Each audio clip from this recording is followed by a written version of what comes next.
Episode 2. Blood in the Library.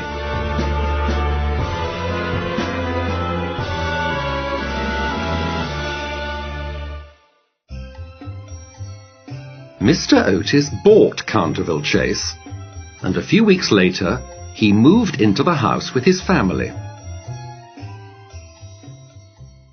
Mr. Otis's wife, Lucretia, was a handsome woman and was always in good health.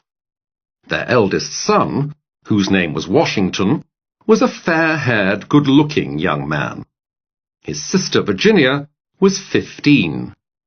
She was slim and beautiful, with large blue eyes. After Virginia came the twins, who were lovely little boys, but they liked to play tricks on people. It was a lovely July evening. The family enjoyed the evening sun as they travelled towards the house. However, as they got near to Canterville Chase, the sky became dark and big drops of rain began to fall. An old woman stood in front of the house. Her name was Mrs. Umney, and she was the housekeeper at Canterville Chase. "Welcome to Canterville Chase," she said. "I have tea ready for you in the library." The family followed her through the large hall into the library. The library was a long room with a large stained glass window at one end. There was a dark red stain on the floor near the fire. "Something has been spilt here," said Mrs. Otis. "Yes, madam." Mrs. Umney said quietly. "That is blood." "How horrible!" cried Mrs. Otis. "I don't want blood on my floors." Mrs. Umney smiled. "That is the blood of Lady Eleanor de Canterville.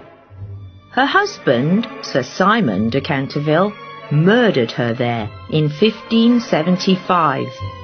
Sir Simon disappeared suddenly 9 years later. No one ever found his body, but his ghost haunts this house. No one can clean the blood from the floor." "That's silly," cried Washington. "I can clean it up right now with Pinkerton's stain remover." He took a small black stick from his pocket and rubbed at the stain with it. The blood quickly disappeared. "You see?" he cried. "I knew Pinkerton could do it." Just then a terrible flash of lightning lit up the room, and there was a loud crash of thunder. Mrs. Umney fell to the floor.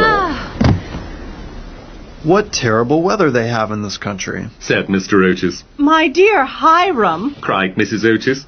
"what can we do with a woman who faints?" "We can take money from her wages every time she faints," said Mr. Otis.